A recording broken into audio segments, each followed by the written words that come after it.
Praise the lord. Christmas ભાઈ તથા બહેનો, દિવ્ય ધ્યાન દિવ્ય સંદેશમાં તમારું સ્વાગત છે. સપ્ટેમ્બર 18મી તારીખ.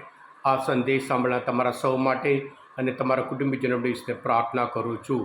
ક્રિસ્મસ ભાઈ તથા બહેનો, આજના શુભ સંદેશ દ્વારા પ્રભુ આપણે બધા માટે એક અદ્ભુત પાઠ શીખવાડે છે. પાપ માણસને દુઃખી બનાવે છે. ઈશ્વરની ક્ષમા, ઈશ્વરની ક્ષમા આપણા જીવનમાં આનંદ લાવે છે. જે વ્યક્તિ પ્રભુ પાસે આવી છેલ્લે પ્રભુ કહે છે સુખેથી જા. શાસ્ત્ર પાઠ સાંભળીએ. લુકનો ગ્રંથ 7મો અધ્યાય 36થી 50મી કલમ સુધી.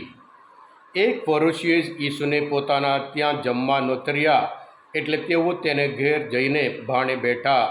એટલામાં ફરોશીને ઘેર ઈસુ જમવા બેઠા છે એવું જાણીને શહેરની એક પતિ સ્ત્રી સંગમનરની કુપીમાં અત્તર લઈને આવી પહોંચી અને પાછળ જઈને આંસુ સારતી સારતી ઈસુને ચરણે પડી ગઈ. તેના આંસુથી તેમના ચરણ ભીંજાઈ ગયા. તેણે પોતાના વાળથી લૂછી નાખ્યા. પછી તેણે ચરણ ચૂપી ચૂપીને અત્તર લગાડ્યું. ઈસુએ સિમોનને કહ્યું, સિમોન, આ ભાઈને તું જુએ છે ને? હું તારા ઘરમાં આવ્યો, તે મને પગ ધોવા પાણી ના આપ્યું, પણ એ બાઈએ પોતાના આંસુથી મારા પગ ભીંજાવ્યા અને પોતાના વાળથી લૂછી નાખ્યા. તે મને ચુંબન ના દીધું, પણ હું અંદર આવ્યો ત્યારથી એ મારી કદમબોસીને કરી રહી છે. તે મારા વાળમાં તેલ ના નાખ્યું, પણ એણે મારા પગે અત્તર લગાવ્યું. અને એટલે હું તને કહું છું, એનો આ ભર્યો પ્રેમ પુરવાર કરે છે. એના ઘણા પાપોની અને એને માફી મળી છે. જેને ઓછું માફ થયું હોય તે ઓછો પ્રેમ બતાવે છે. પછી તેમણે તે બાઈને કહ્યું, તારા પાપ માફ કરવામાં આવ્યા છે. ત્યારે તેમની સાથે જમવા બેઠેલા માણસો માહો માહી કહેવા લાગ્યા, આ કોણ છે? પાપો પણ માફ કરે છે. પણ ઈશ્વરે તે બાઈને કહ્યું, તારી શ્રદ્ધાએ તને ઉઘારી લીધી છે, સુખેથી જા. આ પ્રભુની વાણી છે. તે આપનો આધાર છે. ખ્રિસ્તમાં ભાઈ બહેનો, પાપ એક કેન્સર જેવું છે. જેવી રીતે કેન્સર શરીરમાં રહીને શરીર બરબાદ કરી નાખે છે, એવી જ રીતે પાપ આપણા જીવનમાં રહી આપણું જીવન બરબાદ કરી નાખે છે.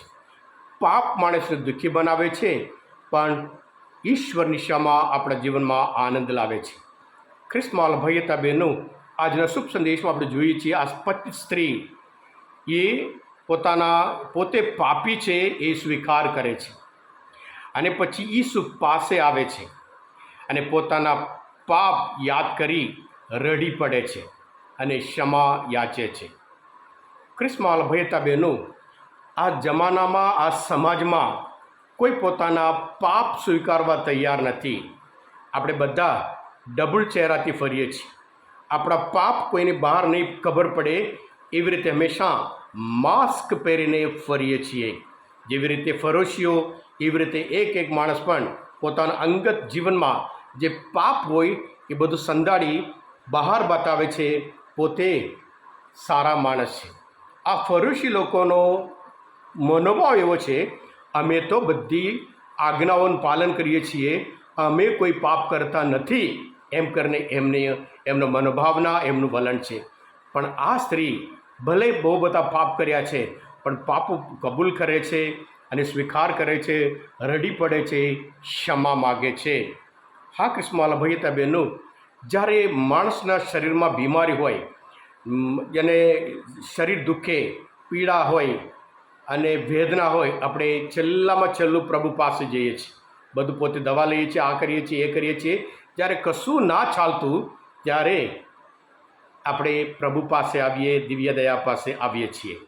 દિવ્ય દયા એમ નહીં કહેતા તું કેમ મારી પાસે છેલ્લે આવ્યો, પણ જ્યારે આપણે પ્રભુ પાસે આવીએ, આપણા શરીરમાં જે દુખાવ હોય, જે બીમારી હોય, અને દરેક બીમારી મટાડી પ્રભુ આપણે આનંદથી મોકલે છે, સુખેથી જા એમ કરીને કહે છે. હા ક્રિસ્મસ ભાઈ બહેનો, બાઇબલમાં ઘણા બધા લોકો પોતાના પાપ સ્વીકાર કરે છે. હિઝકિયા કરીને એક રાજા પોતાના પાપ સ્વીકાર કરે છે અને એ ક્ષમા પ્રાપ્ત કરે છે. દાઉદ રાજા એટલે મહાન વ્યક્તિ, મોટા પાપી, પણ પોતાના પાપ માટે એટલું બધું રડીને ઈશ્વર પાસે ક્ષમા માગે છે. પિતર આપણે જાણીએ છીએ એના માટે પોતાના પાપ કર્યો એના માટે રડી પડે છે. હા કૃષ્ણવાલા ભાઈ હતા બહેનું, જે ચોર છેલ્લે એ પોતે કબૂલ કરે છે પોતે પાપી છે. આવી રીતે જે પાપનું સ્વીકાર કરે એને ક્ષમા મળે છે. પણ કૃષ્ણવાલા ભાઈ હતા બહેનું, વડા ધર્મગુરુ ફ્રાન્સિસે એક વખત કહ્યું, આ જમાનાનું મોટું એક દુઃખની બાબત છે, લોકોને પાપોનું ભાન નથી, સભાન નથી, બધું ચાલે. એ બહુ મોટી દુઃખની બાબત છે. જ્યારે આપણા પાપોનું ભાન થાય, સભાન થઈએ અને દુઃખી થઈએ, કબૂલ કરીએ, પ્રભુ પાસે આવીએ, પ્રભુ આપણને હંમેશા સંદેશ આપે. જેવી રીતે આ સ્ત્રીને કીધું, તારી શ્રદ્ધાએ તને ઉગારી લીધી છે, સુખેથી જા. માણસ પાપના લીધે ગુલામ બને છે, પણ પ્રભુ ઈસુની ક્ષમા દ્વારા આપણે મુક્ત થઈએ છીએ અને સુખી થઈએ છીએ. હા કૃષ્ણવાલા ભાઈ હતા બહેનો, આજના શુભ સંદેશ, આ મનન ચિંતન પ્રભુ ઈસુને ઓળખવા માટે, શાસ્ત્રપાઠ સમજવા માટે મદદરૂપ થયા હોય, તમે પોતે દિવ્ય દયા અને દિવ્ય સંદેશ સબસ્ક્રાઈબ કરજો અને બીજા માટે પણ ફોરવર્ડ કરજો, જેથી કરી તેઓ પણ પ્રભુ પાસે આવે, સુખી જીવન જીવે, આનંદમય જીવન જીવે. તમે બધા આશીર્વાદિત છો. પ્રભુ ઈસુ, હું તમારામાં વિશ્વાસ રાખું છું. બોલો દિવ્ય દયાનો જય. God bless you all.